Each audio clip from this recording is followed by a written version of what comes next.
Thomas was alone. The initial group possessed simple variations in size and strength. More complex configurations were inevitable. As the era spread, these variations became increasingly extreme. Ooh, a new character. So, this was how Claire would die. She knew it would happen eventually. She was rubbish at jumping, and she moved slowly. She felt a little like her continued existence was breaking some kind of natural order. The crumbling pillar was a dramatic death, she supposed. Wait, what? Claire couldn't shake the feeling that she was not, in fact, dead. It was at that moment that Claire realised she had superpowers. Awesome. New characters. Claire. She has superpowers. She'd need a cape. There was no getting around that. You couldn't be a superhero without a cape. Claire didn't want confusion. If you saw a cape, that made matters clear. You knew what you were dealing with. Claire was all about communication. And, you know, floating in water, which was her superpower. A very useful superpower indeed.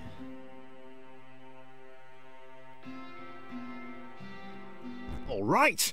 Fear not, my skinny friends, for I am Claire, and I will save you.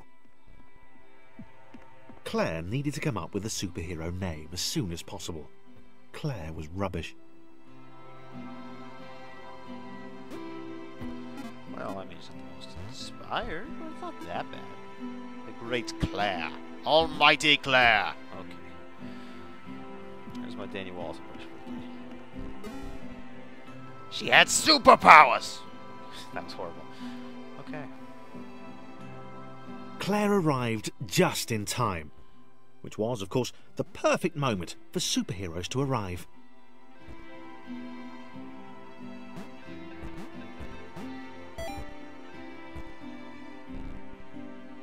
Alright. Do not die in this level, you'll have to restart it, because the start point is now death. It's one of those levels.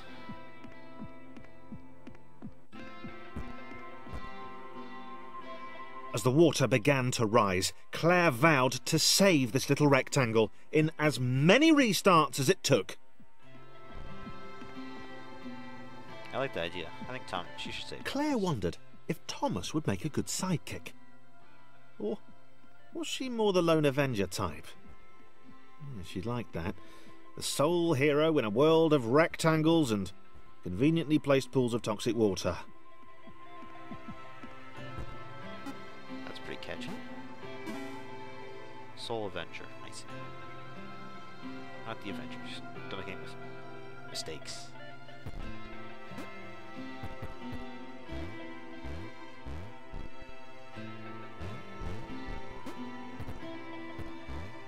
The others told Claire that staircases were a bit of a fixture here. Claire wondered why the world made it so difficult. Could not agree more. I don't mind, though. I like stairs.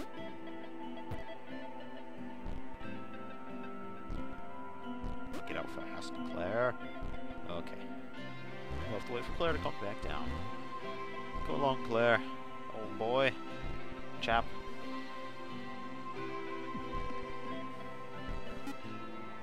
And don't get to go on a ride.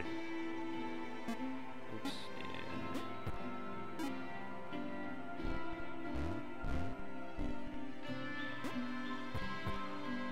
Alright, and moving on.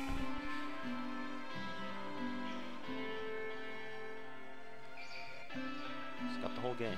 Claire probably needed a nemesis, a villain who would show their true colours at the worst possible moment, hurting all she held dear. Chris was the most obvious choice. He seemed stroppy enough, and his jump was so pathetic that it conveniently avoided Claire's insecurities. Yes, Chris. Diabolical Chris. The fiendish Christopher. That was one of my favorite lines. But he said it's just awesome. The Diabolical Chris, the Fiendish Christopher. That is just, it's gold, man. Oh, poor Chris. He abuses you.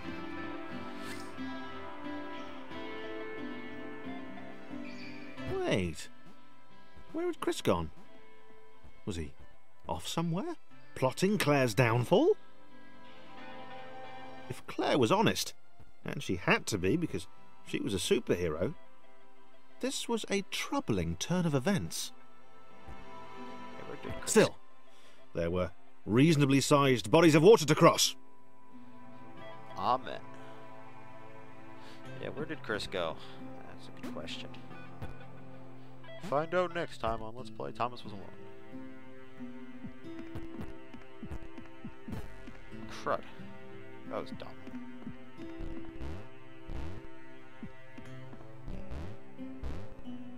Okay, we'll try this again. Haha, silly fun time. And jumping over that doesn't work. They die when you fall back in the water. Believe me, it seems like a good idea at the time. She goes too far in the water when she falls. The Diabolical Chris. The Fiendish Christopher. Oh, yes.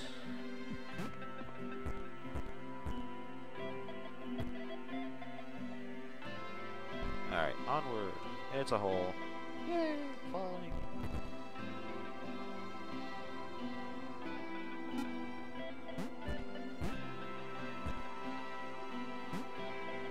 Right. Come along, John. Let's go. Ooh, this is fancy.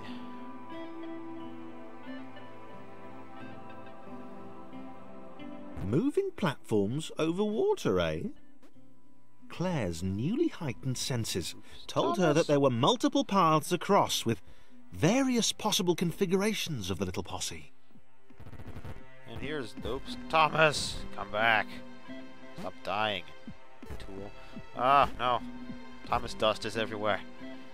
Don't step in it! It's Thomas! Thomas dust. Like that. Alright. They were doing really well. Claire hoped she could get them all across. Stop dying! John was fully aware he could do this alone. Thomas hoped he'd never have to. Oh, Thomas. You'd be fine other than this one right here. Try staying on the back of Claire. How about that? Oh no. Thomas, stop dying! Claire, stop being pushed underwater. There's Thomas dust literally everywhere in this level. I am literally failing horribly.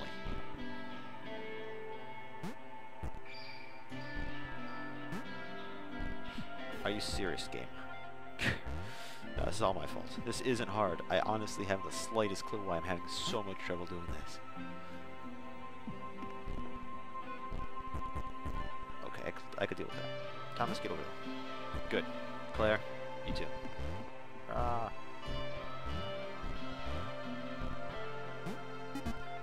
Let's see, can we line this up perfectly? Oh yeah. Winning.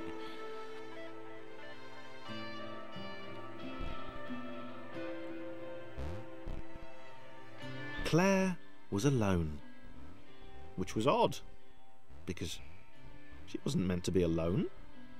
She needed to be where there were rectangles to save. Being the only superhero in a given space kind of defeats the object. Spikes? That was new. Claire avoided them. She decided they were most likely her kryptonite. Not the rubbish red kryptonite either, the proper radioactive green stuff. Alright. Let's get out of here. Deja vu.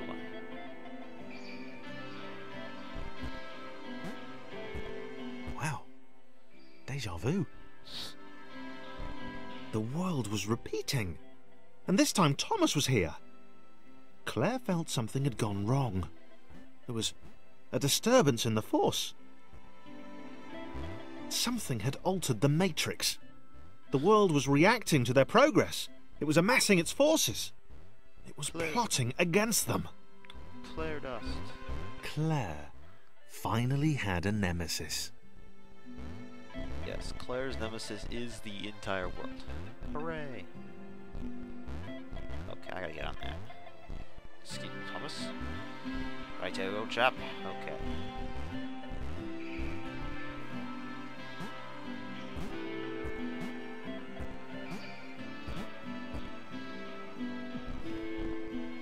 Let's try not to get Thomas Dust everywhere.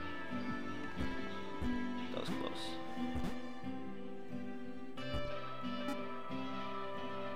I hope you guys enjoy this episode of Let's Play Thomas Was Alone. And tune in next time. Because Thomas really isn't alone anymore. Because you guys are watching.